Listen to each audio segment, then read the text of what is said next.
We have with us today Professor K.L. Bhaskaran, a supply chain and international logistics expert with 36 years experience. He is an alumnus of the Indian Institute of Management, Calcutta, and holds a number of certifications from APICS, the Associations for Operations Management USA, ISM, the Institute for Supply Management USA, and ASTL, the American Society of Transportation and Logistics. Welcome to the ASB Voice of the Expert series, sir. Thank you.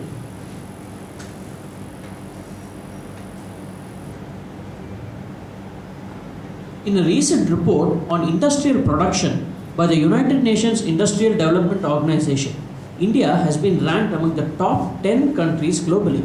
What do you feel are the implications of this for the Indian supply chain and logistics industry? Well, India has come of age in manufacturing. We make good quality products on par with the expectations of the world market. In terms of innovation, yes, we are coming out with innovative products. Our manufacturing processes are well set up. We have invested a lot in the capital equipment for manufacturing. It's time for us to look into the supply chain and the IT integration. When it comes to supply chain, probably we have to improve upon the processes within the companies and from the supplier to the manufacturer, from the manufacturer to the customer. And also the IT implementation in India has to go some way to achieve optimization in supply chain in India. Now that you mention IT, what are your views on the integration of IT in supply chain? IT till now in India has been mostly used for transaction processing.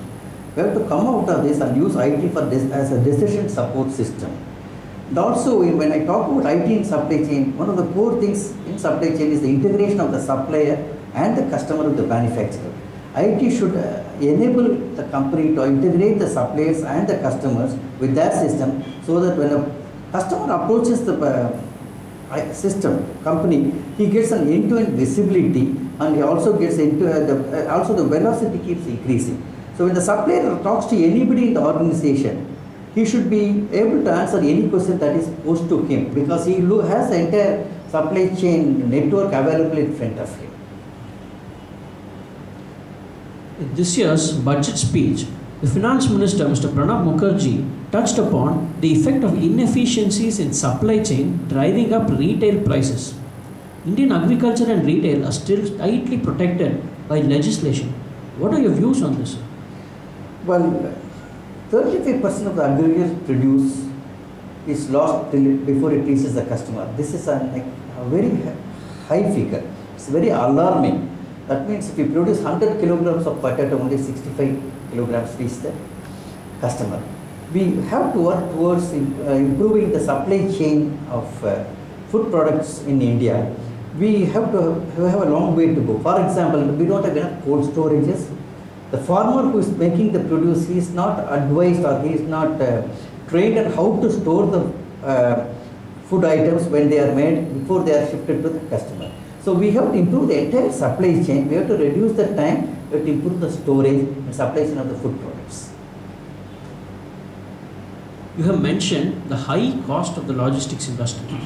What do you perceive as the impediments plaguing the industry, and how can we resolve these issues? In India, logistics cost is 13% of the GDP, which is extremely high. We have to bring it down. For example, if we take the total logistics cost, 40% of the cost is towards transportation. That means we are not selling food trucks. The trucks are getting held up on the way because of the problems of documentation from one state to another.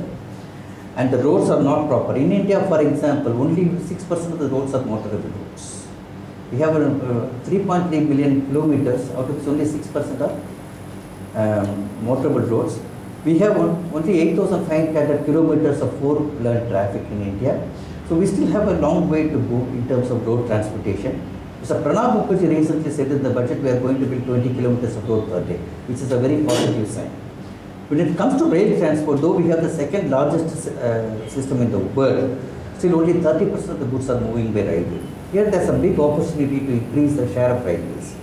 As regards airport, 80% of the Indian cargo by air moves through only 4 airports. We need to have more airports. Though we have a long coastline, we still have only 12 major ports in India. There's need to have more and more seaports in India. So overall, if you take the logistics in India, there's tremendous scope for improvement of logistics. When it comes to warehousing, again, we are not using the latest equipments. We still are, the equipments are loaded and unloaded manually and stored manually. We have to go in for automated equipments. So what are the job opportunities in the logistics industry? Over the next 10 years, I foresee that there will be 5 million jobs in the logistics industry. Now, in India, the outsourcing is only 18% in logistics. There's a tremendous scope to improve the outsourcing. So we need to have a lot of managers who manage the outsourcing. So I would urge all the students to take up supply chain management and logistics as a core function, and then try to learn a lot in supply chain and logistics areas. So, how does an aspiring supply chain management professional keep himself abreast of the latest developments in this field? I would strongly recommend that the professionals do some certification courses available both in India and abroad. These certification courses are designed in such a way that they have a shelf life. So periodically they have to go and re-certify themselves. So when they go for recertification, the syllabus would have changed by the time, because these syllabuses keep changing based on what is happening in the industry. By doing these certification courses and getting recertification done, these professionals can update their knowledge. Professor Bhaskaran, it has been a pleasure talking to you, sir. Thank you very much. This is R. Harish Narayanan, postgraduate program and management student at Asian School of Business, Trivandrum, signing off.